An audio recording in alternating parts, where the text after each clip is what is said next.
गौरव। Yes ma'am. Yes ma'am. अरे तुम दोनों क्यों बोले? मैम वो आपने गौरव नाम पुकारा तो असल में मेरा नाम भी गौरव है और इसका नाम भी गौरव ही है। अच्छा ऐसी बात है। ओहो, फिर तो बड़ा कंफ्यूजन हो जाएगा। नहीं मैम, कोई कंफ्यूजन नहीं होगा। अभी आप नहीं है ना, इसीलिए। पहले जो क्लास टीचर थी वो तो मुझे अच्छे से जानती थी। अच्छा, तुम कोई 30 मार का हो? कुछ ऐसा ही समझ लो मैडम। बस बड़े बदतमीज बच्चे हो तुम। एक काम करो, मुझे अपना पूरा नाम बताओ। तो सुनिए मैडम, मेरा नाम है गौरव रायजादा। और तुम्हारा पूरा नाम क्या है? जी मेरा नाम गौरव शर्मा है मैम। ठीक है, तो आज से मैं तुम्हें गौरव शर्मा कहकर बुलाऊंगी और तुम्हें सिर्फ गौरव। वैसे मैडम, आप चाहें तो इसे गौरव गरीब नाम से भी बुला सकती हो। क्लास का सबसे फटीचर बच्चा है ये, लेकिन किस्मत देखिए, इसके माँ बाप ने नाम मेरे जैसा रख दिया, जो इसकी हालत और औकात से बिल्कुल मेल नहीं खाता। गौरव रायजादा की बात सुनकर क्लास के सारे बच्चे बेचारे गौरव शर्मा पर जोर जोर से हंसने लगे। ये पहली बार नहीं था जब गौरव रायजादा ने गौरव शर्मा का मजाक बनाया था, लेकिन ये सब देखकर टीचर को गुस्सा आ गया और उन्होंने सारी क्लास को डांट लगाई। लेकिन वो लाख कोशिशों के बाद भी दोनों गौरव के बीच इस फर्क को कम नहीं कर पाई। अगले साल फिर नई क्लास टीचर आ गई और बेचारे गौरव शर्मा का फिर से भरी क्लास में मजाक उड़ाया गया। उस दिन शाम को जब गौरव बगीचे में पेड़ के नीचे शांत बैठा था, तभी उसके पड़ोस में रहने वाली रितु उसके पास आई, जो उससे 5 साल बड़ी थी। क्या हुआ गौरव, तू इतना उदास क्यों बैठा है? रितु दीदी, गरीब होना गुनाह है क्या? अरे बाप रे, कैसी बड़ी बड़ी बातें कर रहा है। क्या हो गया भाई, तू ठीक तो है? दीदी आज फिर उस गौरव रायजादे ने मेरा मजाक बनाया। देख, तू मेरी बात सुन। वो अपना टाइम और सारी एनर्जी तुझे नीचा दिखाने में लगाता है, और जबकि तू अपनी सारी एनर्जी पढ़ाई में लगाता है। और फिर क्लास में फर्स्ट कौन आता है? मैं हाँ तो बस उसे ऐसे ही बोलने दे। तू बस अपनी पढ़ाई पर ध्यान लगा, समझा? अच्छा वैसे तूने कभी बताया नहीं कि तू बड़ा होकर क्या बनना चाहता है? रितु दीदी, मैं ना डॉक्टर बनना चाहता हूँ। अरे बाप रे, ये तो बड़ा मुश्किल है। क्यों दीदी, ऐसा क्यों बोल रही हो? देख, एक तो तू जनरल कैटेगरी से है, ऊपर से तेरे पापा के पास इतने पैसे भी नहीं है कि वो तुझे किसी प्राइवेट कॉलेज से MBBS करवा सके। इसका मतलब तो मुझे बहुत मेहनत करनी होगी। हाँ, टॉप करना होगा बेटा, तभी जाकर तेरा सपना पूरा होगा। तो फिर मैं दिन रात एक कर दूंगा दीदी। वैसे दीदी, आप क्या बनना चाहती हो? जब बन जाऊंगी तब तुझे खुद ही पता चल जाएगा। रितु बहुत ही समझदार और पढ़ने में बहुत तेज थी और हमेशा पढ़ाई में गौरव की मदद किया करती थी। इसी तरह कई साल बीत गए। अब गौरव 12वीं क्लास में आ गया था। वो अपनी पढ़ाई के साथ साथ MBBS की तैयारी भी कर रहा था। और फिर वो दिन भी आ गया जब उसे MBBS एंट्रेंस का पेपर देना था। और हीरो, रेडी है तू? हाँ दीदी, बिल्कुल रेडी हूँ। गुड, अब मेरी बात ध्यान से सुन। सबसे पहले अच्छे से पढ़ लेना, जल्दबाजी मत करना, ठीक है? ठीक है दीदी, अब मैं चलता हूँ। All the best hero. Gaurav ने झुककर रितु के पैर छुए और फिर सीधा एग्जाम सेंटर पहुंचा। वो बहुत खुश था। तभी उसे वहां दूसरा गौरव नजर आया। अरे देखो तो, गौरव गरीब आया है, वो भी डॉक्टर बनने।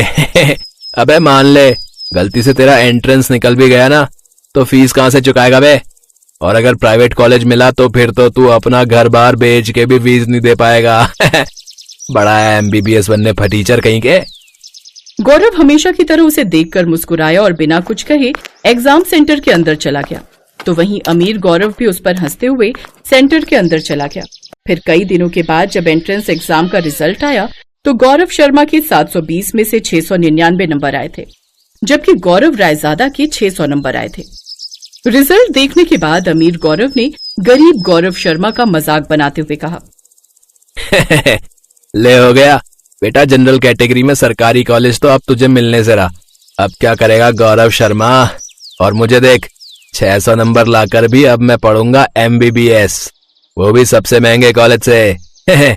मैं बनूंगा डॉक्टर गौरव रायजादा और तू बनेगा मेरे हॉस्पिटल का वार्ड बॉय। अमीर गौरव की ये बातें सुनकर बेचारा गरीब गौरव बुरी तरह से टूट गया और वहीं रोने लगा। उसे लगा कि अब उसके लिए सब कुछ खत्म हो गया है। वो मायूस होकर सीधा अपने घर, अपने कमरे में पहुंचा। क्या कर रहा है गौरव? तो क्या करूं दीदी, बस एक नंबर से रह गया मैं। मुझे अब सरकारी कॉलेज नहीं मिल पाएगा। और प्राइवेट कॉलेज से पढ़ सकूं, इतनी औकात नहीं है मेरी। पागल हो गया है क्या? अपने माँ बाप के बारे में सोच, समझदारी से काम ले गौरव। और ये तो तेरा पहला ही अटेम्प्ट था ना, दूसरी बार कोशिश करना और तैयारी के साथ, समझा?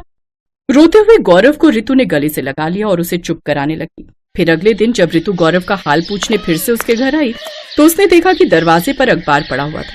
रितु ने वो अखबार उठाया और पहले पेज की खबर पढ़ने लगी और फिर उसका चेहरा पीला पड़ गया।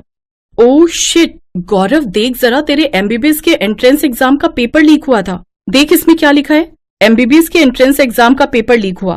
पुलिस ने चंदू नाम के सॉल्वर को किया गिरफ्तार। चंदू ने कबूला उसने एक छात्र से 10 लाख रुपए लिए थे। पुलिस चंदू से पूछताछ कर रही है। अब क्या होगा दीदी? होगा क्या, अब पुलिस उस छात्र को पकड़ेगी जिसने उससे वो पेपर खरीदा। अभी रितु और गौरव बात कर ही रहे थे कि तभी गौरव के घर के सामने पुलिस की गाड़ी आकर रुकी और उस जीप से निकले पुलिस वाले सीधे गौरव का कॉलर पकड़कर उसे अपने साथ ले जाने लगे। रितु और गौरव के लाख विरोध करने पर भी पुलिस वालों ने गौरव को नहीं छोड़ा और फिर अगले दिन कोर्ट में। माय लॉर्ड, ये गौरव शर्मा ही वो शख्स है जिसने सॉल्वर चंदू से 10 लाख रुपए में पेपर खरीदा और फिर उसने उसी पेपर से रट्टा मारकर इतने टफ एग्जाम में पहली बार में ही 699 नंबर हासिल कर लिए। ये झूठ है सर, मैंने कुछ नहीं किया। ऑर्डर ऑर्डर, तुम्हारा वकील कौन है? जज के इतना कहते ही कोर्ट रूम के दरवाजे से रितु अंदर आई जो वकील के कपड़ों में थी। जी माय लॉर्ड, मेरा नाम रितु दास है और मैं गौरव शर्मा की वकील हूँ। जज साहब, पहली बात तो ये कि मेरा क्लाइंट इतना गरीब है कि वो किसी को 10 लाख तो क्या 10,000 भी नहीं दे सकता, और दूसरी बात, मेरा क्लाइंट किसी चंदू को नहीं जानता। झूठ, चंदू ने पुलिस से पूछताछ में गौरव शर्मा का ही नाम लिया है और माय लॉर्ड, पकड़े जाने के डर से ही इसने सुसाइड करने की भी कोशिश की थी। बोलिए, क्या ये भी झूठ है? इसलिए क्योंकि चंदू ने पुलिस से पूछताछ में गौरव का नाम लिया था, मगर कौन सा ये उसने नहीं बताया था। हम नाम होने का फायदा गौरव रायजादा ने उठाया और चंदू के परिवार को 5 लाख रुपए देकर चंदू से गौरव शर्मा का नाम कहलवा दिया। और अगर इस सब पर आपको यकीन नहीं होता तो फिर दूध का दूध और पानी का पानी करने का एक और तरीका है मेरे पास जज साहब। बताइए रितु, क्या चाहती हैं आप? यही, इसी वक्त आप सरकारी मेडिकल कॉलेज के डीन और सीनियर डॉक्टर्स को बुलाइए। वो यही एक टफ पेपर तैयार करेंगे जो पूरे 720 नंबर का होगा और फिर दोनों गौरव आपके सामने ही उस पेपर को सॉल्व करेंगे। ये क्या बात हुई जज साहब? मतलब कुछ भी होगा क्या इस कोर्ट रूम में? एक मिनट, बात में दम है। जल्दी से डीन और उनकी टीम को बुलाया जाए। आज चाहे रात भर कार्रवाई चले, पर इस केस का इंसाफ होकर रहेगा। सरकारी वकील गौरव रायजादा को बचाने की लाख कोशिश करता रहा, मगर जज के सामने उसकी एक न चली। सरकारी मेडिकल कॉलेज के डीन और उनके डॉक्टर्स की टीम ने वहीं कोर्ट में एक नया और बहुत कठिन टफ पेपर तैयार कर दिया और फिर दोनों गौरव उस पेपर को सॉल्व करने के लिए बैठे थे। 3 घंटे तक गौरव शर्मा बिना सिर उठाए बस पेपर सॉल्व करता रहा और गौरव रायजादा सिर्फ अपना सिर ही खुजाता रहा। फिर ठीक 3 घंटे बाद जब डीन ने पेपर चेक किया, जज साहब, ब्रिलियंट है ये लड़का, इसके 720 में से 710 नंबर आए हैं। अरे वाह, और गौरव रायजादा के? सॉरी, पर मिस्टर रायजादा सिर्फ 120 मार्क्स ही ला पाए हैं। लो भाई, हो गया दूध का दूध और पानी का पानी। तो अब फैसला भी सुना दिया जाए। ये अदालत पुलिस को यह आदेश देती है कि वो गौरव रायजादा को यहीं से गिरफ्तार करके उनके खिलाफ मामला दर्ज करे, और यह अदालत मेडिकल बोर्ड को भी यह आदेश देती है कि इस कोर्ट रूम में दिए गए पेपर को एंट्रेंस एग्जाम मानकर गौरव शर्मा को उनकी रैंक के हिसाब से उनके मन मुताबिक कॉलेज रियायती दरों पर अलॉट किया जाए। Good luck young man. Thanks for watching.